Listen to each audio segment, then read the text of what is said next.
Find Mom. At 1 a.m., my 6-year-old granddaughter called me in tears, urgently pleading. Caught off guard by the suddenness of it all, I listened intently. My daughter had been married for 7 years, and this was the first time such an alarming situation had arisen. The urgency in my granddaughter's voice indicated that something serious had occurred. "Where's Dad?" I asked, trying to soothe her trembling voice. But what she revealed next left me utterly speechless.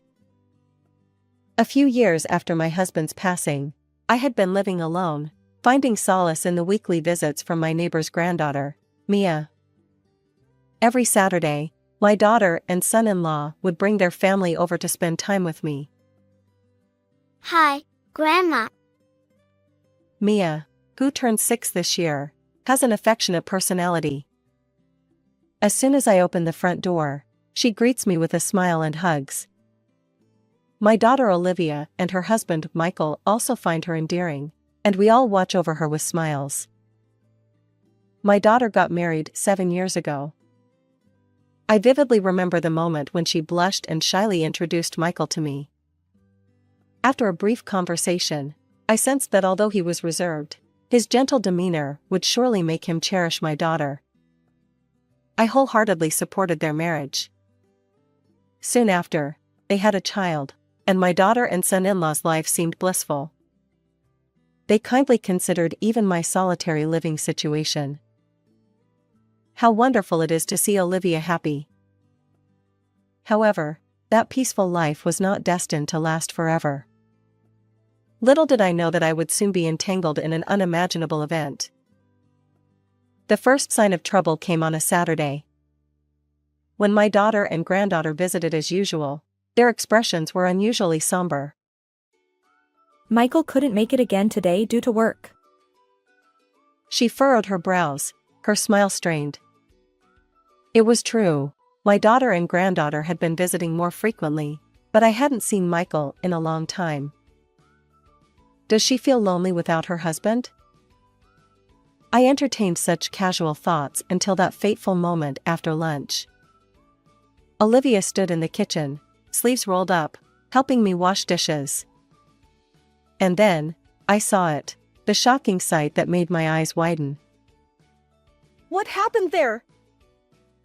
I blurted out, catching Olivia off guard. She quickly concealed her arm. The fresh burn marks on the inside of her arm were unmistakable. It's just a cooking mishap. "But how could you get injured while cooking?" Really, it's nothing. Please don't make a fuss. "But I can't ignore such a severe burn." Despite my persistence, Olivia stubbornly insisted it was nothing and eventually fled the living room. Her behavior was far from ordinary, leaving me deeply unsettled. I approached my granddaughter, who had been playing there. "Hey, has something happened to Mom lately?" Mia hesitated, her gaze wandering, and then she looked down and spoke softly. Mom and Dad have been arguing a lot lately. Though still young, her words were enough to convey the gravity of the situation. It seemed that my daughter's husband was somehow involved in their somber demeanor. Later, when Olivia returned, I tried once more. "Has something happened with Michael?" It's really nothing. Please don't worry. Yet, she remained evasive, leaving me with lingering anxiety. Feeling restless day by day, 2 weeks passed, and it was finally the weekend. Grandma, I want a kid's cell phone. As soon as Mia arrived at my place, she energetically made her request. It was unusual for such a well-behaved Mia to ask for something, and I was initially surprised. However, when I checked the calendar, it all made sense. You see, Mia's birthday was just a few weeks away. But Mia is only in 1st grade. Is she too young for a cell phone? Despite my reservations, my genuine desire as a grandmother was to grant her wish. As I pondered my response, Olivia, who seemed to read my thoughts, calmly spoke up. I'll chip in half, so can we buy it for her? It comes with GPS, which is quite convenient. According to my daughter's explanation, although the kid's cell phone was named as such, it didn't connect to the internet. It was designed solely for communication. Many parents provided their young children with these phones for emergencies. Well, if that's the case, let me buy it for her. Relieved by her response, I promptly visited the cell phone store that day and gifted Mia the kid's cell phone. I registered my and my daughter's phone numbers as a trial, and Mia was overjoyed. Thank you, Grandma. I'll take good care of it. Seeing her bright expression after so long, I felt a sense of relief. Little did I know that those feelings would soon vanish. Keep this a secret from Michael. He's strict about these things. Whispering beside Mia, my daughter shared this confidential information. Startled, I shifted my gaze to Olivia, who wore a solemn expression as she stared at the kid's cell phone. Has something happened after all? I couldn't help but ask, given her intense demeanor. However, my daughter remained evasive, shaking her head weakly. No. Mom doesn't need to worry. Everything's fine. Her resolute refusal to say more left me speechless. What on earth is happening in Olivia's family? And then, on a day when anxiety and mystery had been building up, a decisive event finally occurred. It was 5 days after I'd bought Mia the kid's cell phone, late at night. The ringing of the phone on my bedside table jolted me awake. Rubbing my tired eyes, I checked the time. It was 1 a.m. Who could be calling at such an unreasonable hour? Still groggy, I pressed the answer button. Grandma, find Mom. Suddenly, a tense voice pierced my ears, jolting me awake. I checked the caller ID. It was Mia. Her personality and urgent tone left no doubt that this wasn't a prank call. Where's Dad? Mia, what happened over there? Considering the past few months of Olivia's somber expressions, I wondered if this might be an emergency. Mia, still sobbing on the other end of the line, uttered shocking words. Dad hit Mom and took her somewhere. Wait, what? As Mia's cries echoed, darkness enveloped my surroundings. Clearly, there was a serious issue between Michael and Olivia. I'm coming right away. Stay put. Leaving the phone connected, I rushed out of the house. I didn't know the details, but one thing was certain, my daughter and granddaughter were in danger. 15 minutes later, I arrived at Olivia's home. The living room had transformed into a scene of devastation. What is all this? Toppled photo frames and shattered dishes littered the floor. It was evident that someone had wreaked havoc. Stunned, I turned to Mia, who tearfully handed me the kid's cell phone.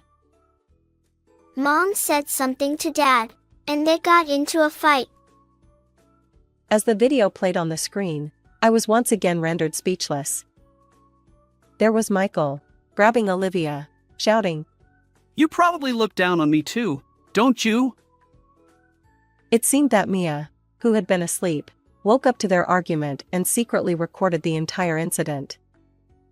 Furious, Michael had taken Olivia somewhere. The unbelievable footage filled me with seething anger. I had allowed Olivia's marriage for her happiness. If I had known this would happen, I would never have entrusted Olivia to Michael in the first place. Unforgivable. How could he do this to my precious daughter? I'll definitely get Olivia back and make Michael reflect on his actions. Determined, I felt Mia's tears as she suddenly took my hand. Grandma, look, Mom said to give this to Grandma if anything happens. Looking down, I saw a single key gleaming in her small palm. Later, after explaining the situation to a relative in the neighborhood, I took custody of Mia and, clutching the kid's cell phone, headed to a certain mountain. As my daughter had explained, the kid's cell phone was equipped with GPS, allowing us to track the registered cell phone's location. Fortunately, Olivia still had the phone with her when she was taken away, making it traceable. Guided by the GPS, I arrived at this location. Navigating the pitch-black mountain path, I followed the cell phone's light. Faint voices, as if from an argument, reached my ears. "Olivia. Please be safe." I hurried toward the source of the voices, my heart filled with prayers. As I emerged into a clearing among the trees, I couldn't contain my excitement when I saw two figures. Olivia! Mom! My daughter turned, her long hair firmly grasped by Michael. It was evident that he had forcibly brought her here. Wait! Why are you here? Clearly, he hadn't expected my arrival. Taking advantage of his surprise, Olivia pushed him with all her might. His grip loosened, and she sprinted straight toward me. But as I embraced her, my shock grew. Olivia's right cheek was swollen and red. Evidently, Michael had harmed her. My anger surged, and I stepped forward, glaring at him. How dare you treat a woman so horribly? Olivia's always mouthy. She's the problem. It's despicable to take your frustration out on her just because you lost your job. What? Why are you saying that? Facing a dumbfounded Michael, I recalled everything that had led me here. The key Mia had handed me earlier was from Olivia's desk drawer. When I opened it, I found a multitude of documents, with a handwritten letter placed on top. I'm sorry for keeping silent. Everything is documented here. The letter began with unbelievable revelations. According to Olivia, Michael's behavior had changed about 5 months ago. He returned home late, intoxicated, and spent weekends away. His demeanor had shifted, and he became increasingly aggressive. Initially, Olivia attributed it to work stress and tried to talk to him, but Michael's anger escalated, and he began physically hurting her. The burn on her arm was also inflicted by him. As I read Olivia's letter aloud, I fixed my gaze on Michael, who wore a bitter expression. "You were fired from the company 6 months ago, right?" Yeah, well, I quit because there was no future there. "Don't lie. You embezzled company funds, and that's why you were let go." Michael stared at me, wide-eyed, shocked by my words.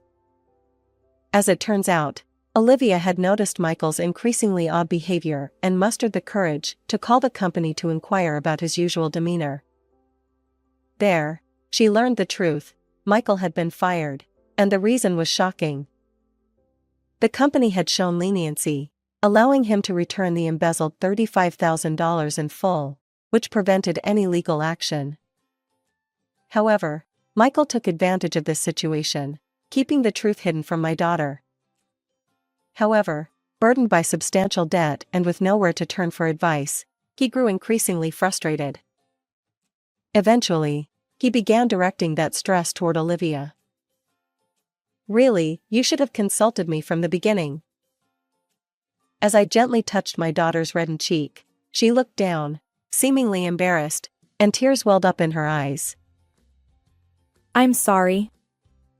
I thought this was a family issue. I didn't want to cause any trouble for Mom. Olivia's strong sense of responsibility became a double-edged sword. She tried to handle Michael's problems all by herself. Knowing everything, my daughter attempted to avoid upsetting him as much as possible. She discussed the issue of his dismissal and the debt when he was in a good mood, but despite her efforts, the situation escalated into the current turmoil. However, anticipating this possibility, She had prepared a summary of the situation in a drawer and entrusted Mia with the key, just in case. In hindsight, even buying Mia a kid's cell phone was likely a precaution for unforeseen events. At that moment, relieved that my daughter was safe, I gently touched my chest. But as Michael looked at us, he began to tremble nervously. She looks down on me, so I had to teach her a lesson. I haven't done anything wrong. His face turned crimson as he pointed at Olivia, revealing everything. His incoherent words left me utterly exasperated. Why on earth did you bring her all the way to this mountain? I just wanted to leave her here and make her reflect. The one who needs reflection is you. Losing your job was your own doing. Shut up. Old lady, keep quiet. Don't define me. Suddenly, Michael charged toward us, perhaps rattled by my accurate assessment. I shielded my daughter, but in the next moment, distant police sirens blared, and officers arrived swiftly, apprehending him. What? The police? I'm not a fool. I reported this a long time ago. As Olivia trembled, crouched down from the sudden turn of events, I gently stroked her back while delivering a cold response. When the situation had come to light, I had promptly contacted the police. Although I was initially instructed to wait, I couldn't bear it and decided to participate in the search, with the condition that the call would remain connected. In other words, everything had been thoroughly reported to the police. What's going on? Stop it. I haven't done anything wrong. Seeing Michael struggle futilely, I looked down at him and spat out my words. Give up. You'll have plenty of time to reflect in prison. He seemed to realize that resisting was pointless. His shoulders twitched momentarily under my stern gaze, and he slumped, drained of all strength. Subsequently, Michael was taken away by the police, arrested for assaulting my daughter. The video evidence of the violence ensured that he wouldn't be leaving prison anytime soon. Olivia divorced him and demanded $20,000 in compensation. Even if he were released, the accumulated debts, including the embezzled funds, would create a financial nightmare for him. On the other hand, I now live with Olivia and Mia. We're 3 women, and we plan to enjoy our time together. How did you find this story? Don't forget to subscribe to the channel. Until next time in the next video.